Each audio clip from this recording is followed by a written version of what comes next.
이런 예화가 있습니다.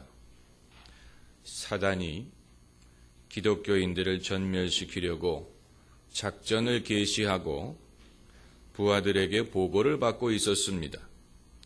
첫 번째 부하가 말하기를 저는 예수쟁이들을 감옥에 집어넣었습니다.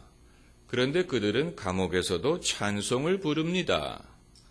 두 번째 부하가 보고하기를 저는 예수쟁이들을 죽임을 당하게 했습니다. 그런데도 그들은 예수를 위해 순교한다고 기뻐합니다. 세 번째 보고와 저는 예수쟁이들을 직장에서 쫓겨나게 했습니다. 그런데 그들은 오히려 기도를 더 많이 하고 더 강건해집니다. 마지막 부하가 말하기를 저는 예수쟁이들에게 10년 동안 모든 일이 잘 되고 평안하게 해주었더니 타락을 합니다.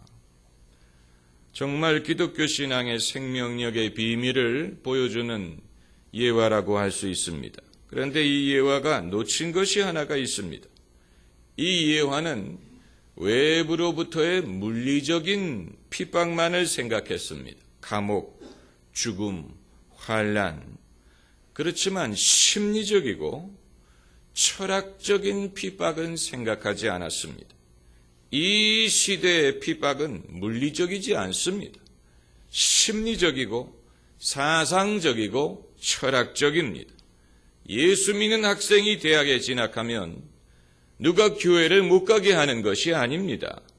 교회 가는 학생들에게 감점을 주거나 감옥에 가다 두지 않습니다. 그러나 핍박은 수업 시간에 오고 교수님의 강의 속에 들어있을 수가 있고 읽는 책 속에 들어있고 젊은이들의 문화 속에 핍박이 있고 젊은이들이 겪는 유혹 속에 기독교 신앙을 저항하는 요소들이 있습니다. 이런 것들을 제대로 감당하지 못하면 믿음을 잃어버리거나 신앙을 버리는 결과를 낳습니다. 차라리 물리적인 핍박은 저항 정신에다도 키워주지만 내면적이고 철학적인 유혹은 그리스도인으로 하여금 스스로 신앙을 잃어버리게 만듭니다. 스스로 확신을 잃어버리게 만드는 것입니다. 이러한 시험과 도전이 학생들에게만 오는 것이 아니고 모든 계층의 사람들이 어디를 가든지 겪습니다. 인터넷에 들어가 보세요. 거기에 기독교 신앙에 대해서 치열한 접전이 벌어지고 있는 것을 알 수가 있고 사람들에게 복음을 전해보세요. 즉시 저항과 도전이 무엇인가를 접하게 되실 것입니다. 일가 친척들 모인 자리에서 제사에 대해서 말씀을 해보시면 금방 그러한 저항을 접하게 되실 것입니다. 차라리 목사인 저는 그런 핍박이나 시련을 겪을 가능성이 적습니다. 왜냐하면 교회라는 요새 속에 갇혀 있기 때문이에요. 제가 만나는 사람도 교인이고 대화하는 사람도 교인입니다. 그러나 직장 생활을 하고 학교를 다니고 사회에서 다양한 사람들을 접하는 여러분이 더 신앙에 대한 도전과 핍박을 받을 확률이 많은 것입니다. 그러므로 훈련을 받는다면 여러분이 받으셔야 됩니다.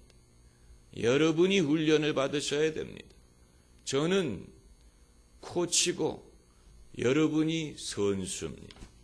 저는 히딩크고 여러분은 국가대표 선수들입니다. 저는 어셔고 여러분이 김연아입니다. 예수님이 제자들을 가르치시고 또 제자들에게 모든 족속으로 제자를 삼아라고 명령하신 것처럼 아마 여러분 중에는 제자 훈련은 모름지기 스승과 제자가 특별히 만나서 특별한 교제를 가지고 의도적으로 진행하는 것이 아니냐 이런 식으로 물으시는 분도 계실 것입니다마는 그렇지 않습니다.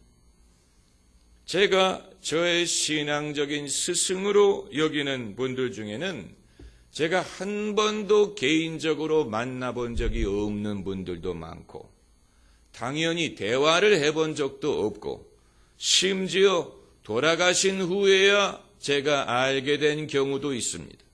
예컨대 빌리 그레이엄 목사님은 제가 예수님을 영접하는 데 굉장히 큰 역할을 했지만 저는 그분을 한 번도 개인적으로 만나본 적이 없고 오직 TV 설교와 책을 통해서 접했습니다.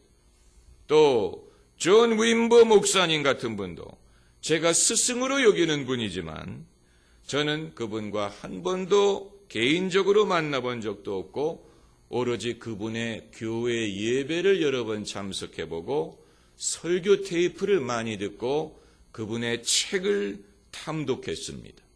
이런 방식으로도 얼마든지 제자 훈련이 이루어질 수 있습니다. 제자 훈련은 반드시 1:1의 독대를 필요로 하는 것이 아닙니다. 이런 식으로 여러분과 제가 하나님의 말씀을 중심으로 만날 수 있는 기회를 여러분이 최대화하시면 됩니다. 만일 이런 예배를 통해서 여러분이 배움을 얻지 못하신다면 개인적으로 만난다고 해서 배움을 얻을 가능성은 적고 이런 만남을 통해서 이미 배움을 얻으신다면 추가로 개인적인 대화가 도움이 될 수는 있습니다. 그러나 이런 공적인 예배에서 좋으시는 분은 개인적으로 만나도 별로 효과가 없습니다.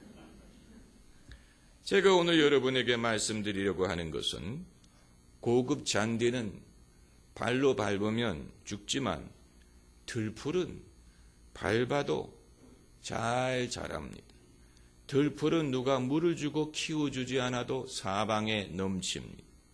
우리의 신앙에는 이런 들풀과 같은 생명력이 있어야 됩니다.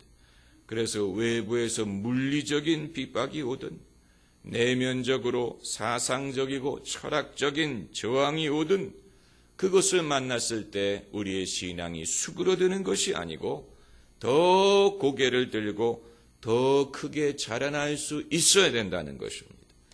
특별히 오늘은 이와 같은 사상적이고 철학적인 부분에 대해서 초점을 맞추려고 합니다.